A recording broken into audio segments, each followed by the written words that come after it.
آپ کو دکھانے کی کوشش کر رہے ہیں اور ایک لگژریس لائف کو پانے کی کوشش کر رہے ہیں، بٹ جب حقیقت میں آتے ہیں تو بہت لیگ کر جاتے ہیں۔ تو یہ ٹاکسک رویے جو پیدا ہو رہے ہیں معاشرے میں، ایک تو اس کے کازز تو آپ نے بتا دیے، اب یہ پیدا ہو چکے ہیں، اب اس کو ظاہر سی بات ہے روکنا ایک چیلنج ہے معاشرے کے لیے۔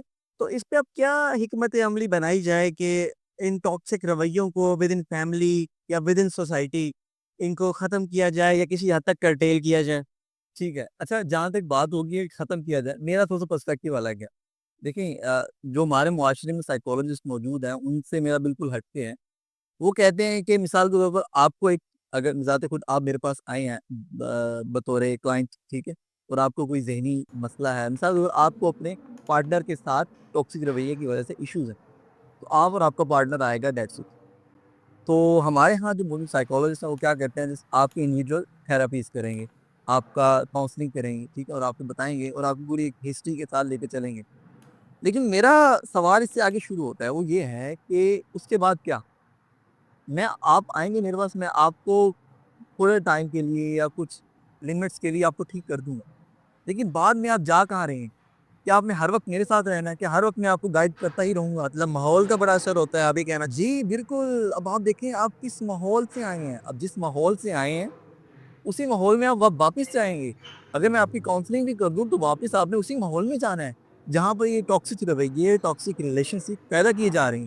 یہ کیسے پیدا کیے جا رہے ہیں؟ میں نے آپ کو بڑی مثال دی کہ جو سوشل میڈیا ہے، اب دیکھیے سوشل میڈیا نہ آپ کے کنٹرول میں ہے نہ میرے کنٹرول میں ہے، ٹھیک ہے۔ ان کے اندر جیسا آپ نے اگلا اس سے جواب بھی آتا ہے جو آپ نے اگلا سوال کیا کہ ان کو کنٹرول کیسے کر سکتے ہیں، وہ ہمارے اپنی لمیٹیشن ہیں۔ مثال کے طور پر ہم کنٹرولڈ میڈیا یوز کریں، ٹھیک ہے، اگر ہم سوشل میڈیا بھی یوز کرتے ہیں، کنٹرول لائف سٹائل جب ہم اپنائیں گے، مثال کے طور پر ہم ہر چیز کو کیلکولیٹ کرتے ہیں، مینج کرنا ہے کہ میں نے کتنی دیر سوشل میڈیا بھی اگر میں نے استعمال کرنا ہے تو اس کا کاسٹ کیا ہونا چاہیے؟ کیا وہ جسٹ فار انٹرٹینمنٹ ہو؟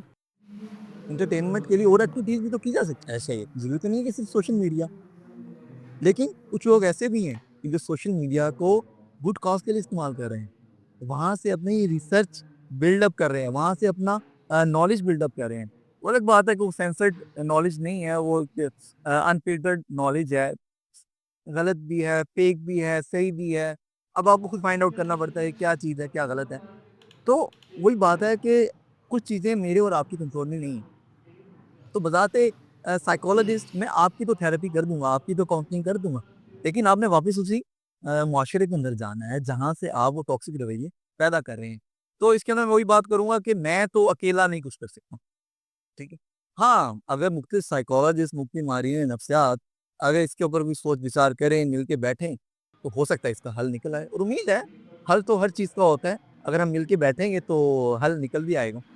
تو اگر انڈیویجول لیں گے تو میں آپ کی تھراپیز کے ساتھ، آپ کی کاؤنسلنگ کے ذریعے آپ کا یہ معاملہ، آپ کا جو ٹاکسک ریلیشن شپ ہے، گروپ تھراپی، کپل تھراپی ہوتی ہے، اس کے ذریعے یہ معاملات حل کروں گا۔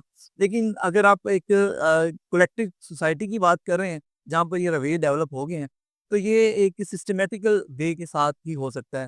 تو سسٹمیٹیکل وے ہے کہ یہی ہے کہ جو کنٹرولنگ اتھارٹیز ہیں ہماری، اور یہ صرف میں کوئی خلائی باتیں نہیں کر رہا ہوں، ہوائی باتیں نہیں کر رہا ہوں، یہ میں نے اس کا اثر جو ہے تو سوسائٹیز کے اندر دیکھا ہے، ٹھیک ہے۔ مثال کے طور پر اب جاپان ہے، جاپان کے اندر جو ہے آپ کا وہاں کا جو سوشل میڈیا ہے یا وہاں کا جو الیکٹرانک میڈیا ہے، وہ ایک کنٹرول الیکٹرانک میڈیا ہے۔